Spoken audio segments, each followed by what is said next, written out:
Thank you, Speaker. I realize being the last speaker on the order paper, I have a responsibility because I stand between my colleagues and their well-earned rest. So I promise to be both brief and engaging. On February 4th of this year, I rose in this chamber to launch an inquiry on the link between prosperity and immigration. And as I think back to that time, in short 10 months, how much has changed, how we live, how we behave, how we travel, and also how we think. And I come at this retabled inquiry with some fresh eyes and experiences. I want to link it not just to our prosperity, but now more and more to our health and safety. The last time I spoke about this, I spoke to you about Canada's long history of immigration, our robust immigration system, and the contributions immigrants make to our economy. I also outlined some of the challenges that Canada faces, including racism and the barriers that immigrants face in working in their field of training, as well as in making sure that immigrants are spread across this vast country and not just to a few multicultural cities. The pandemic, though, has brought a new question that deserves to be discussed, and that is the question of essential workers. Essential workers are everywhere. They work in long-term homes, as personal support workers, as grocery retail clerks and shelvers, as truck drivers, in meat packing plants and on farms. Every day, they put their lives at risk so that our lives can carry on. And many of them we know are new Canadians, temporary foreign workers, or asylum seekers. Too often, their status equates to unsafe working conditions, low pay, and limited rights. According to Statistics Canada, approximately 36%, more than one-third of nurse aides, orderly, and patient service associates are immigrants. The agricultural sector is also, as we now well know, highly dependent on temporary foreign workers who account for 20% of total employment in the sector. Workers in these occupations, especially those working in long-term facilities in Quebec and Ontario, have been at a higher risk of contracting COVID-19. And we also know that seasonal agricultures have been particularly hard hit, with hundreds becoming infected over the summer.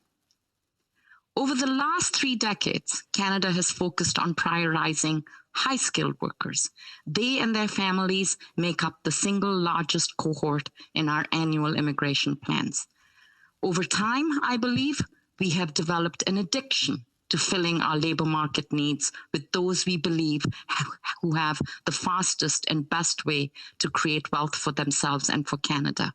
But it has proven to be tunnel vision of a kind, because it has prevented us from thinking of the labor market and its needs as a whole. Any economy, we know, will need workers at all ends of the scale, but we have left our unfilled, low-skill jobs to the vagaries of temporariness. As we build back, better or stronger or whatever the new language is, we would do well to scope out a multidimensional look and accept that any economy needs workers and talents at all ends of the scale. Canada will certainly need those with the education to compete in a knowledge economy, as well as workers for the service industry, semi-professional healthcare, and agriculture. And if we do indeed need essential workers, then let's agree to treat them in an essential manner, with essential rights and essential pay. And let's consider pathways to permanency for those who have long been denied this simply because they are low-skilled. I think we now accept the fact that low-skilled does not equate to low value. There have, of course, been other unintended victims of this crisis. The high dependency of our post-secondary institutions on international foreign students has led to a financial crunch for our universities and colleges. The economies of whole towns rely on these students who contribute $22 billion to our economy and create 170,000 jobs. The Trump bump that we experienced in the last 4 years in terms of foreign students may well wane now because of the change in the system to the south of us. But we need to continue to put our best foot forward to ensure that international foreign students choose Canada, not just for studies, but possibly for permanence. They are the veritable low-hanging fruit in this constellation. The pandemic has also had a devastating impact on annual immigration landings. In my earlier speech, I laid out the reasons why it is critical for Canada to sustain and grow our numbers of landings for two reasons, which I believe are worth repeating. First, as a stabilizer of our population and our economy. We need more people who will create more active economic activity and therefore provide greater prosperity for all Canadians. Second, the Canadian population is aging. This is a fact. The average age of the population is moving up as life expectancy increases, birth rates decline, and the baby boomer generation ages. This also means that the numbers of workers supporting seniors is shrinking. The delays in landing will result in a low number of 200,000 permanent residents landing in 2020, as opposed to the plan for 341,000. This, again, will contribute to other stresses in our economic stability and growth.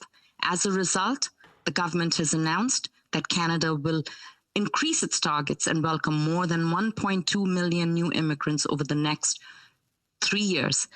And demographic modeling suggests that our population could reach 100 million at the turn of the century if Canada indeed meets these new immigration targets and then increases annual immigration by 20,000 and other small numbers to average 1.22% of the population from 2027 onwards.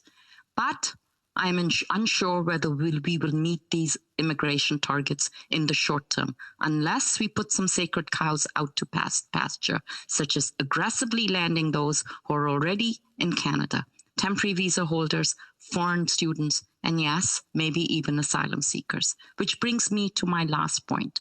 In all this doom and gloom, there is a ray of light. Canadians have never been more open to and more appreciative of immigrants than now. They are less likely to think of asylum seekers and refugees as simply queue jumpers. The majority of Canadians continue to see immigrants as critical to the Canadian economy and do not feel that they take jobs away from other Canadians. So, if ever there was a time to retool, reimagine, and remake immigration, the time is now. It cannot be business as usual or business as it was before the pandemic. I invite my colleagues to add their views to this inquiry so that we can indeed build back stronger. Thank you, colleagues.